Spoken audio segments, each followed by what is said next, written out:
It's not black against white in America. It's not old against young. It's not male against female. It's not rich against poor. We're all in the same tub.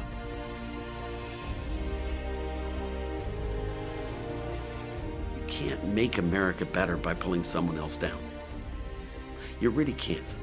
And we're all better off whenever any one of us is better off. In the 70s, economic opportunity was just drying up. There were 3 consecutive double-digit recessions. You couldn't save money. You couldn't start a career. And so a bunch of guys who were like in their late 20s and early 30s said, we're not going to stand for this, and we want this economy back on track so that we and our generation can succeed too. Supply-side economics is common sense economics. The idea behind supply-side economics is that incentives matter. It's almost as much psychology as it is economics. If I taxed you at 110% of everything you earned, so that every time you go to the office, instead of getting a check, you got a bill, how long would you work? Well, you'd go broke, and obviously you wouldn't work at all, and the government would collect 0 tax revenues. Likewise, if I taxed you at 0%, the government wouldn't collect any money either. I mean, even though you worked a lot, there'd be no taxes. So if you look at this, between 0 and 100, there's a curve. The Laffer curve postulates that there are 2 effects tax rates have on total tax revenues. The one effect everyone knows is if you raise tax rates, you collect more money per dollar of tax base. That's the arithmetic effect. But then there's what we call the economic effect, which if you raise tax rates on an activity, that activity will be less attractive and people will do less of it. What you want to do is find the right level of taxation. I don't want to redistribute income, and I want to create income. I don't want to redistribute wealth. I don't want to spread the wealth. I want opportunities to flourish. We at the Wall Street Journal editorial page really adopted that as our creed. Coming out of Sweden in the 1970s was like coming out of any socialist country. It was such a new way of thinking from everything we'd been taught. The fact that you believed in the individual, you believed in incentives, you believed in the human spirit as opposed to the central government was amazing.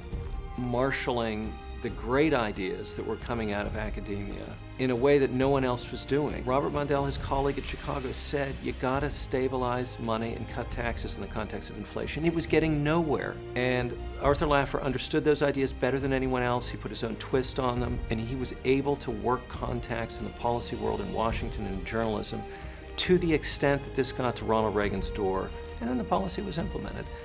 It's one of the most dramatic success stories in the entire history of policy in the United States. I would say that he was certainly one of Ronald Reagan's favorite economists. By employing these various mechanisms, reducing tax rates, reducing unnecessary regulation, stable monetary policies, and slowing the growth of federal spending, Ronald Reagan was able to start the longest period of economic growth in the history of the country.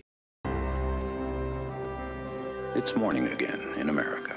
Today, more men and women will go to work than ever before in our country's history. With interest rates and inflation down, more people are buying new homes, and our new families can have confidence in the future. America today is prouder and stronger and better. U.S. growth took off like a cannon shot in the 1980s. So people came to Reagan. People in the large European countries, people in the smaller countries, people around the world. And they wanted to understand the model that created the kind of economic growth that Reagan produced. Again, using many of Art Laffer's principles. One thing I remember about Arthur Laffer is he didn't sound like an economist. He didn't just talk about what was happening, he changed things. And most economists and most professors never delve into the real world. This is a guy who has a heart of gold, and that's very rare in public life. He really has been the guiding light of positive economics, the belief in the human spirit, and the country and the world needs a place where this can be reinforced. The supply-side revolution, the Reagan Revolution, was the most consequential development in economic policy since the New Deal. And there had not been one professional historian who had ever written a word about it, even an academic article. In a lot of economics textbooks today, Reaganomics and supply-side economics is not treated with respect. It's treated almost as if it were a failure. I think it's to our peril, and to our peril that we've just seen the last few years in this terrible recession. that we don't learn the lessons of supply-side economics and its history. I think one of the great features and great accomplishments and achievements of the new Laffer Center at Texas Public Policy Foundation would be to set the history straight and let people know what really happened, how Reagan turned the world around. It's really doing a comprehensive, good, solid economics that will be able to materially change policy in America. My dream is that we can launch the U.S. for the next 1,000 years.